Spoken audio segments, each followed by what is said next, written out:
Welcome back to the Desk Talk podcast with your hosts, Trent Werner and Alex Magala, bringing you weekly episodes talking business, personal development, and all things real estate.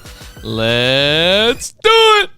A guy sends me a quote every Monday, and he sent out a quote, I think, this week. And it was like, you get to choose.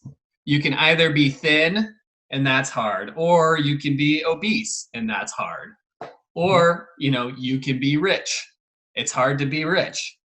Or you can be poor. It's hard to be poor. You get to choose. So life is hard. Yep.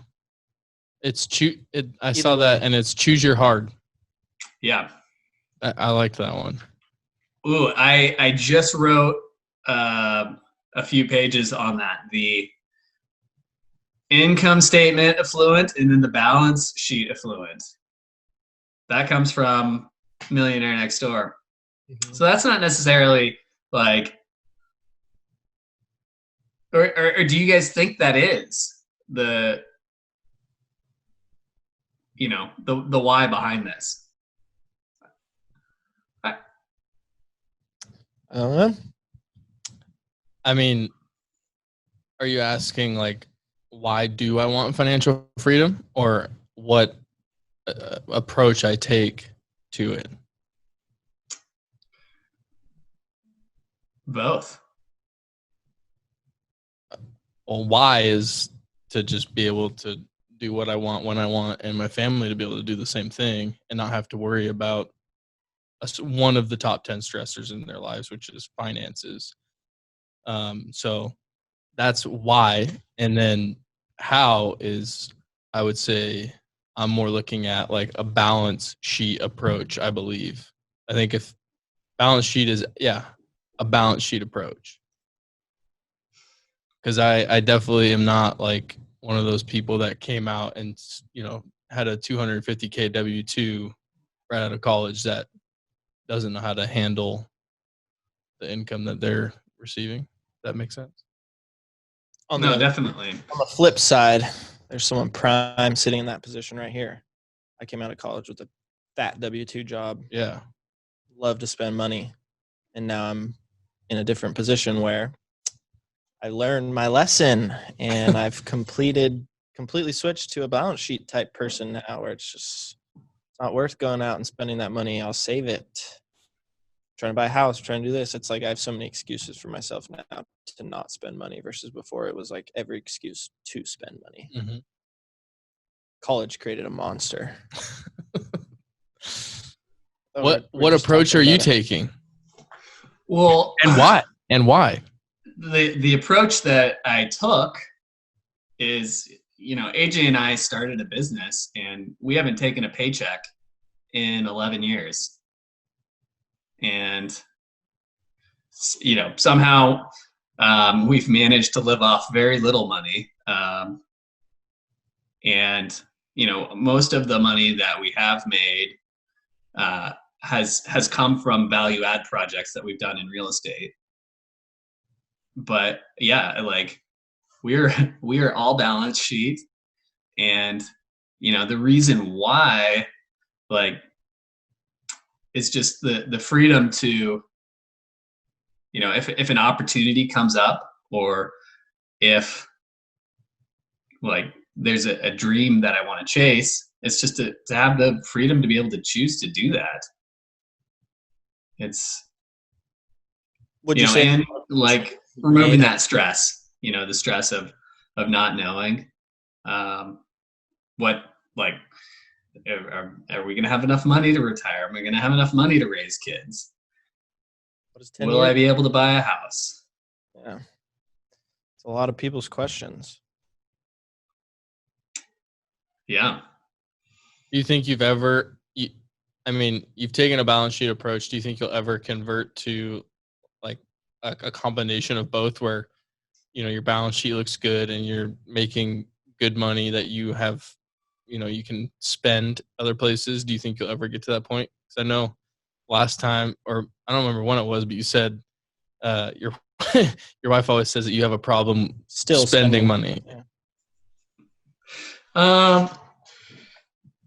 That's we actually just got all dialed in on Mint, and we worked on our budgets a couple nights ago. And like we spend a decent amount of money. We like way more money than I thought we spent. And I'm like, where is this coming from? But it's coming from those income streams that we've been able to build up. Like our VRBO beach house, that's putting out income. And then, I've got 2 rentals, one in Arizona and then a 4-plex in Milwaukee, and those are spitting out income. And I guess I just wasn't really tracking, but like we are spending that money. And, like some of my dreams, like, the awesome house in the great neighborhood to raise kids, like that's not cheap, so you gotta have your income statement dialed in to be able to do that.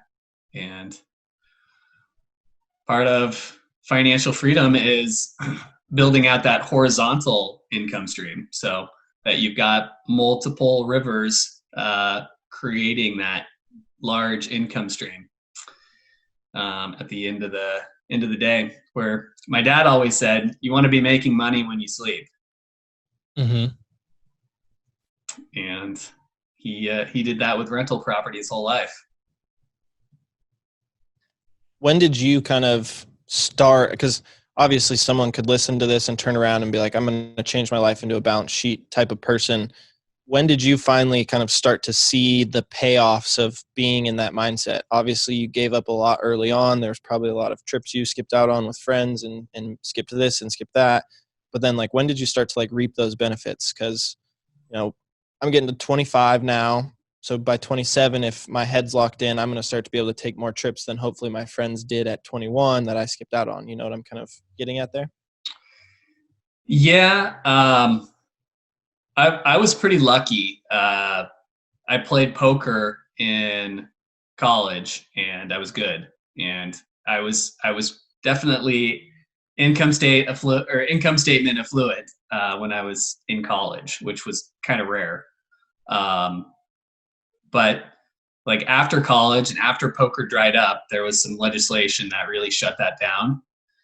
And, you couldn't make money playing poker anymore. And then I had about, a 7 or 8 year stretch where I was relatively brand new to real estate, even though I had purchased 2 homes already. I was relatively brand new. I didn't know anything about construction. I knew nothing about property management. I knew nothing and from what my dad, who had worked in real estate his whole life,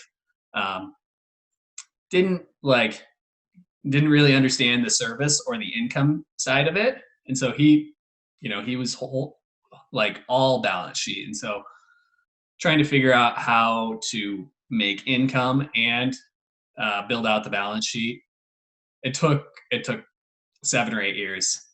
And yeah, those were times of sacrifice. Like AJ and I had a little bit of money saved up and were able to get some loans to do our value add projects. And it wasn't until like 6 or 7 years that it really we could kind of start seeing the light at the end of the tunnel and see that balance sheet grow, watch that equity. A couple of the first houses that we bought did value add and then refinance. When those houses grew in value by 50 or 60% from the appraised value that we got, that was like kind of a big whoa when we realized, if we're holding on to a property, it's going to be appreciating, a little bit every year. That really has a huge impact on your net worth. Because when you buy a property for 20% or 25% down, and the 100% of that property appreciates at 3%, That's actually a 12% cash on cash net worth appreciation on that specific investment. Wait, say that one more time. If you put 20% down and it appreciates at 3% annually, that's a net worth increase of 12%. Yeah, So let's say you bought a house you bought a duplex for 400 grand. You put $100,000 down, and the property appreciated 3%. So now it's worth 412. Mm-hmm. The cash, the equity that you have in there is now 112,000. Mm-hmm. So that's a 12% cash on cash net worth increase. Right. Okay. Yeah, because that equity is your cash. That makes sense. Damn. Yep. That's kind of crazy. Yeah. AJ and I spent like 2 hours on a spreadsheet.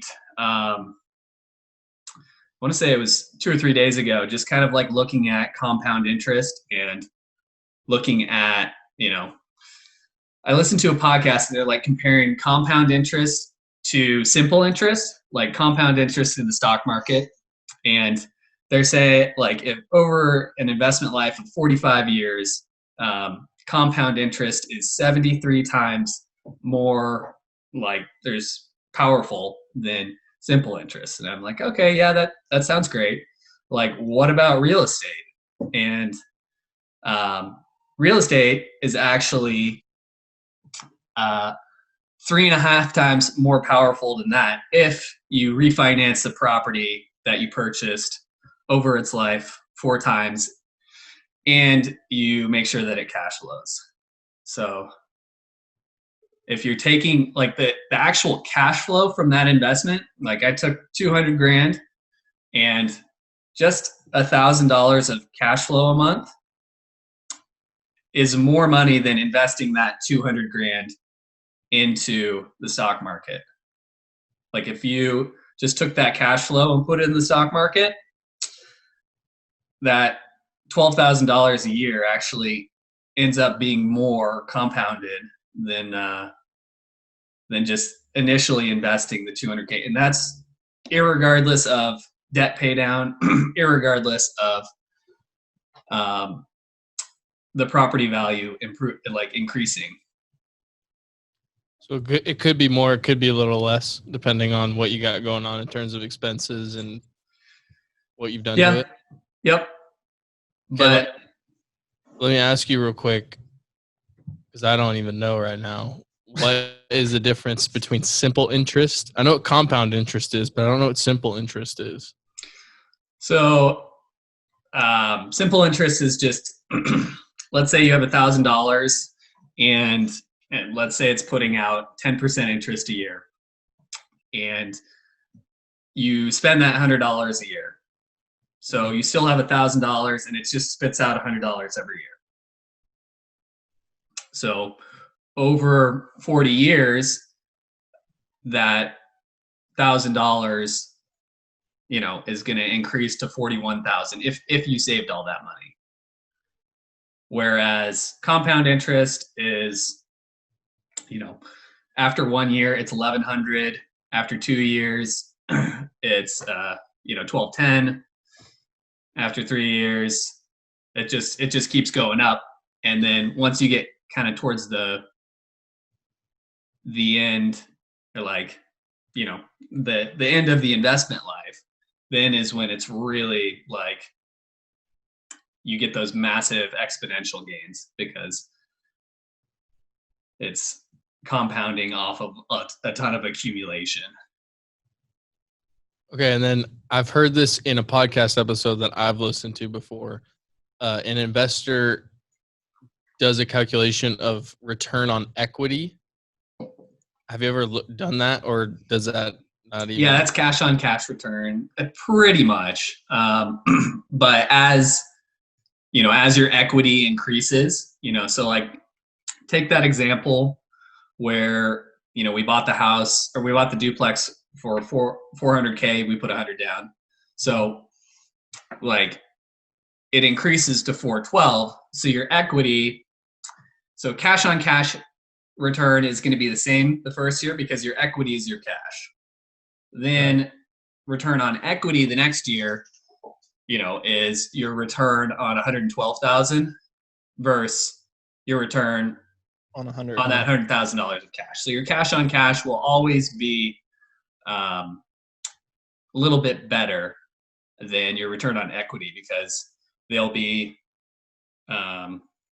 equity in the property that was not actual cash that you invested, but it's there to be, harvested. And that's kind of why in that example where you're refinancing your property, it's going to be a better return than if you didn't.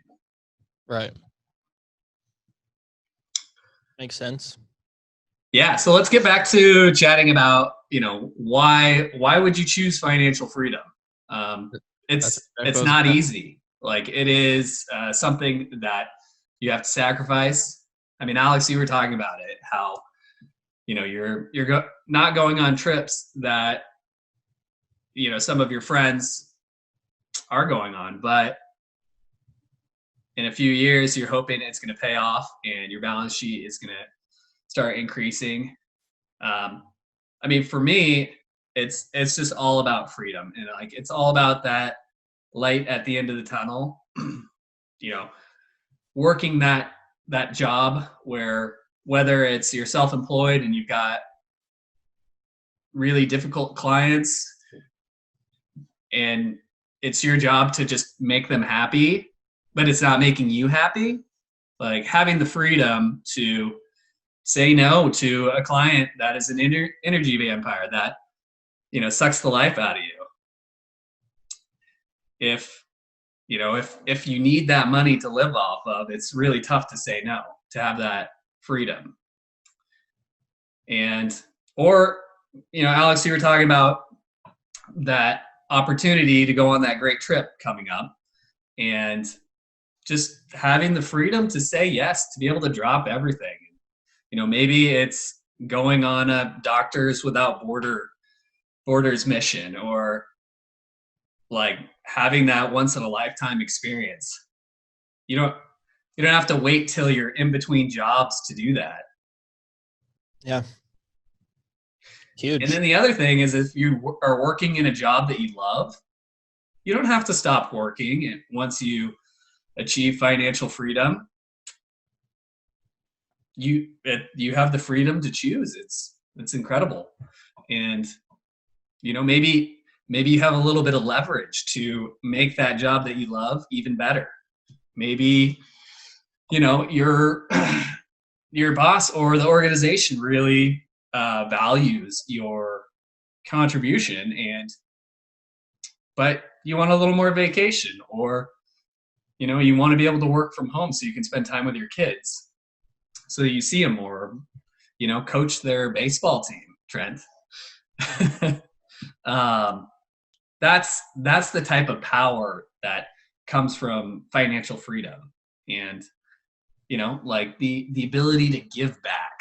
And like, if something is important to you, having financial freedom allows you to devote resources from surviving by earning enough money to live off of, to having the freedom and the choice, because you made those early sacrifices, that now you get to spend your most valuable resource, which is your time, to do what you think is going to be most impactful in your life and other people's lives. So do you think that financial freedom and kind of the chase to it has a real big play on mental health and kind of society today? Like, I know, like, the stress that not having financial freedom brings, because I know, talking with a lot of people that I talk with, it's like one of the big things is next month, not even next year. And it's just like, that like next month or next paycheck, even, it's that stress must be so unbearable. So I'm like, maybe mental health is on the rise due to kind of the stress of financials. And so how could you get people on board to kind of chase the idea of financial freedom more, so that then they're not so stressed and mental health is not deteriorating in the long run?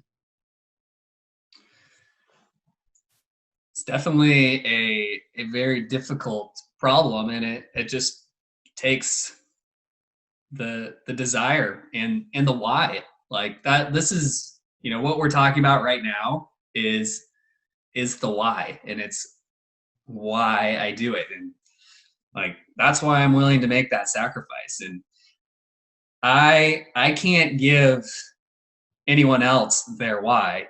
And like that's the that is the start. Is anyone listening to this podcast should take 10 or 15 or 20 minutes and be like, why would I even want financial freedom? What is my why?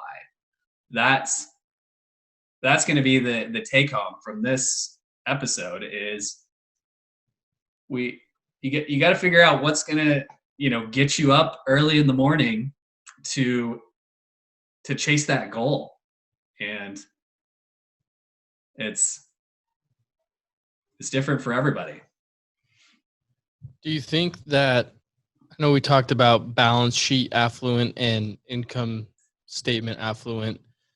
Do you think the why really determines what approach someone will take to that financial independence level? So, I mean, a little bit. When it comes to the approach of being income statement affluent or balance sheet affluent, thank you millionaire next door for those terms. But the income statement affluent earner is the high W-2 earner who is paying a lot of taxes, and the balance sheet affluent focused individual is maybe they make less money, but they are socking it away in their tax advantage stock accounts, and then they are purchasing real estate as a tax advantaged asset as well. And they're trying to pay as little taxes as possible so that they will be able to give back and help their communities in the future when when either with their time or with the money that they're able to generate. And Trent, what was your question again? I said, do you think a person's why determines whether they're going to be more balance sheet affluent or income statement affluent? And the reason I ask that is because if someone's why has more to do with making a bunch of money, they may be influenced into becoming more of that income statement type of person where, they generate a lot of income, but like you said, they have a lot of expenses.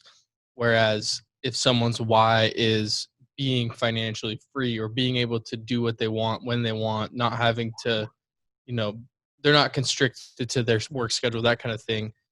Their why might be, that financial independence goal, and they may be more focused on a balance sheet and instead of an income statement.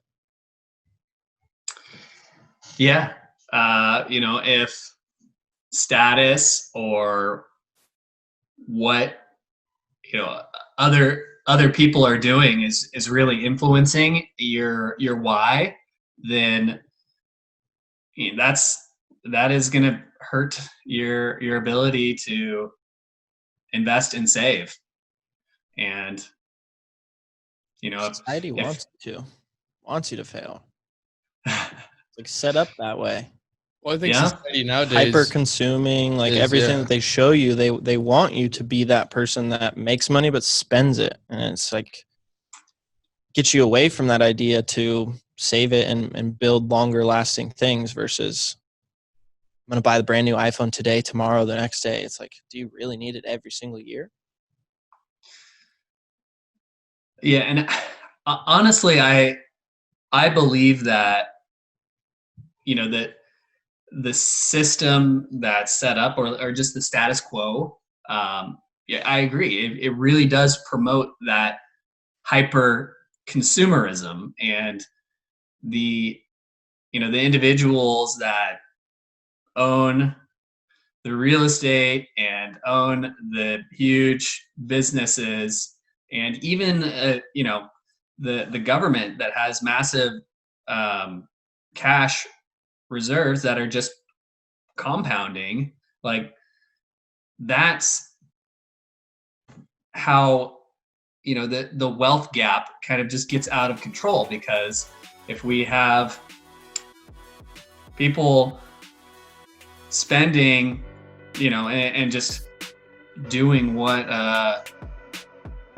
like advertisements or companies that are selling stuff we don't need, if they're falling into those traps, then there's no way to dig yourself out. Like, if you're just treading water at a zero balance sheet, not only are you not going to be able to handle whatever life throws your way, you're going to have to go into debt if you have a medical emergency, or if you own a house and the furnace goes out. Like, but come to retirement, when Social Security and Medicare are half of what they used to be, it's not going to be a great outcome. Yeah. I mean, I like that book, The Millionaire Next Door.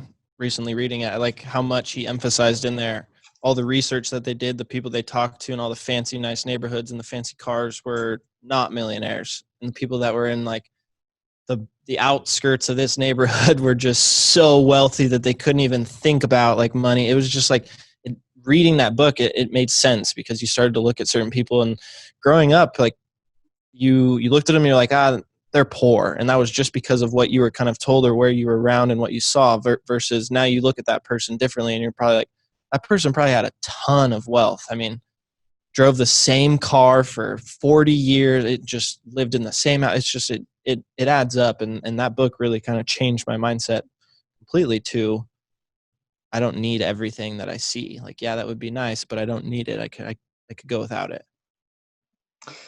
Yeah.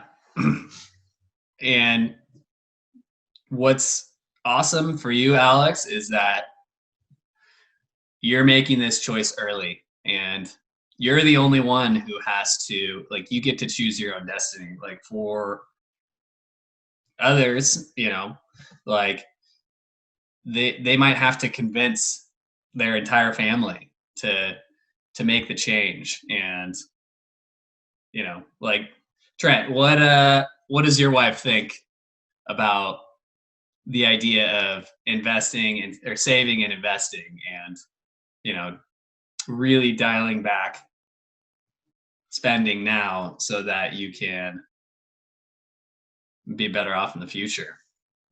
She is 100% on board with it, because she doesn't want to have to work, and because she wants to have the choice to work, not be required to. So I'm lucky in that sense, because we're on the same page and we both want the same thing. I have severe ADHD and could not work and do something productive. I know Robin could fill her time with other things outside of work, which is awesome. And so, we're on the same page, which is nice. But yeah, we don't spend a whole lot of money when we don't have to. Yeah. So for anyone who might have more of a struggle there, like, that's why figuring out this why is so huge. And like, when I share with my wife, like, this is why I want to do it, like, it means a lot more than if I just tell her that we're doing this. Yeah. So getting like, we have to do this versus this is why we're doing it. Yeah, makes a lot more sense. Yeah. Do you think, and I don't know if there was any pushback or different viewpoints between you and your significant other, do you think, going through, because I know you guys were going through all that, that workshop thing that we were talking about, I don't even remember. Couples goal setting. Yeah. and going through that kind of thing, it really, gets each other on the same page, and it gets it out there. And then when you go to her and say, hey, this is why we're doing it, it kind of puts a reason behind everything that you guys just went through, and the purpose behind all that, right? Yeah. Or, I mean, like, this is why it's important to me.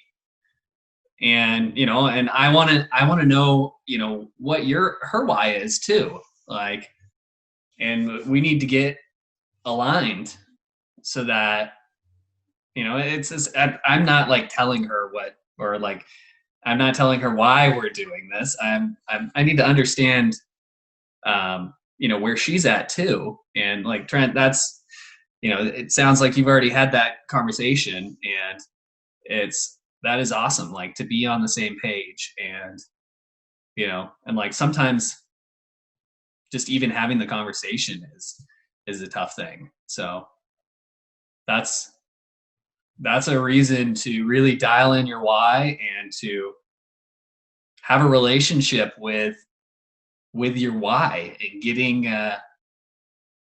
that really ironed out, so that exactly why you're making a sacrifice, and why it's really important to let your family members know too, and that this is the reason why I'm suggesting that we sacrifice now. That's the end of today's episode. Thank you for tuning in. It truly means a lot to us. If you haven't already, please subscribe and share this with friends. This helps fuel the podcast and gets more and more guests on our show. Hey, go follow us on Instagram as well, Desk Talk Podcast. Go connect with Trent and I as well. We're on Instagram too, LinkedIn, you name it. Stay tuned for more episodes.